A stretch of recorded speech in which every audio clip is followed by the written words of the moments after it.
ભાવનગર શહેરમાં આજે 12 તારીખના રોજ તુલસી વિવાહનું આયોજન ડાયમંડ ચોકમાં પણ કરવામાં આવ્યું છે। જો કે ગઈકાલ તારીખ 11ના રોજ મંડપ મુહૂર્ત બહુચરાજી મંદિર ખાતે ડાયમંડ ચોકમાં કરાયું હતું, ત્યારબાદ આજે તુલસી વિવાહનું આયોજન કરાયું છે। ભાવનગરના ડાયમંડ ચોકમાં છેલ્લા 50 વર્ષથી તુલસી વિવાહનું આયોજન થઈ રહ્યું છે, ત્યારે આજે 12 તારીખના રોજ પ્રથમ પૂજન વિધિ યોજાઈ હતી।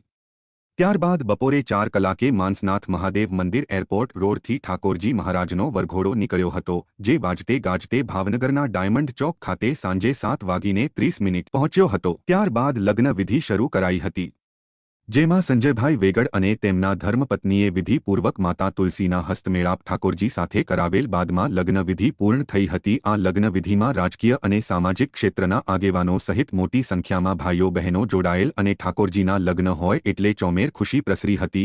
લગ્ન ગીતો રાધામાસીનો કાર્યક્રમ યોજવામાં આવ્યો હતો।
भगवती